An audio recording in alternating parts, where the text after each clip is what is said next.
A few weeks ago, we brought to you news of a case in Finland where a member of parliament and a pastor were being threatened with criminal prosecution because they stood on biblical principles and actually dared to speak their Christian values. Well, we have some good news to share with you today. Stay tuned.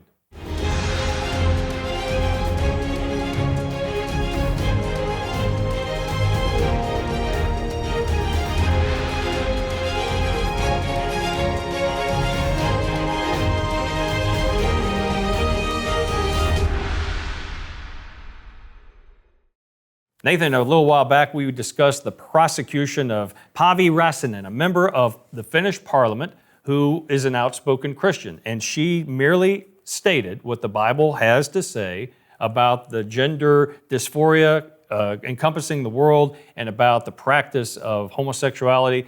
And she just stated the biblical position, and she was taken to court to be prosecuted. And it wasn't just that she recently talked about it. These people mined her social media, her books, statements she made going back 20 years looking for some way to discredit her. So basically it was the woke social media mob coming after her to cancel her. And they took her and another pastor and a few other people to court and said basically you're not allowed to have hate crimes from the Bible.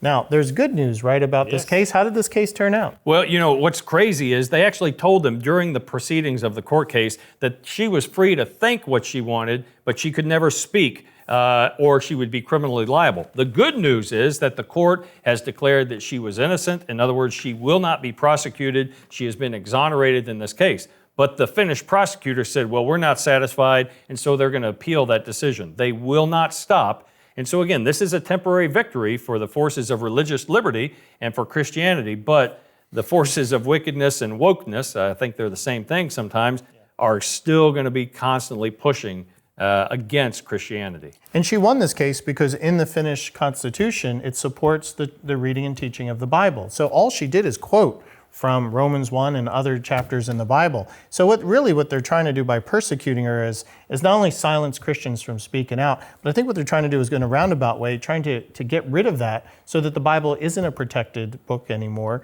and people can't quote from it anymore. And we've not just seen that in Finland, we've certainly seen that in Canada. Yes. We're seeing that increasingly in the United States, that the group that's called for tolerance back in the 80s and 90s to tolerate homosexuality, LGBT stuff and all, now is absolutely intolerant of it, and nobody's allowed to think or say or act anything against what they want to believe. Yeah, we've recently talked about some of the corporate embracing of the sexual agendas that are permeating our society. And so right now, there are those who are using their corporate or their media or even their technological means to silence Christians. So we've seen people that have been eliminated off Facebook and off of YouTube, obviously Twitter. If they don't like what you say, they'll just silence you completely. And yet those monopolies on social media and on communication have been allowed to actually squash voices and opinions that they don't like. And obviously, they do not like the Christian perspective. No, it's all an intimidation tactic. I find, though,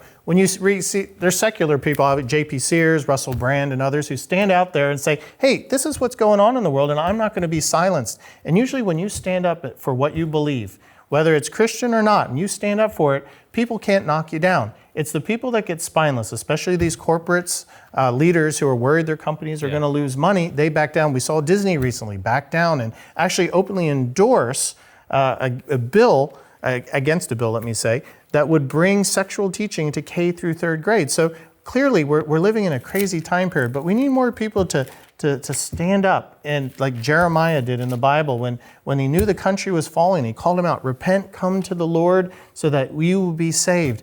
And when you stand up, the woke mob can yell and scream. I love what Governor DeSantis did down in Florida. I do too. Disney and the media went after him. He still signed that bill. You know, the cancel culture is rampant in our society today. I think one of the first dramatic examples of a cancel culture is in the book of Daniel. Oh, yes. When Daniel's three friends were threatened with a fiery furnace if they did not bow down before an idol, a statue of King Nebuchadnezzar. And they refused. And their words to the king is very inspiring to me even to this day. They said, "O Nebuchadnezzar, we do not need to give you an answer concerning this matter. If it be so, our God whom we serve is able to deliver us from the furnace of blazing fire, and he will deliver us out of your hand, O king. But even if he does not, let it be known to you, O king, that we are not going to serve your gods or worship the golden image you have set up. We do not have to cower before the cultural demand that we worship false gods and false idols. We do not have to be silenced. Now, our God is able to protect us,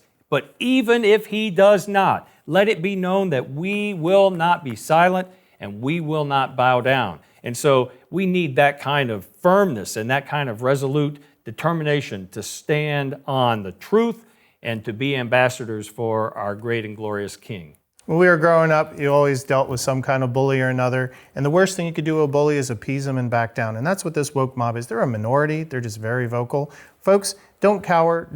I know we want peace as Christians, but you got to stand up for what's right. And when you stand up for right, bullies run away in fear. And that's what happens again and again when women like this Finnish lawmaker stood up for what was right, and she won.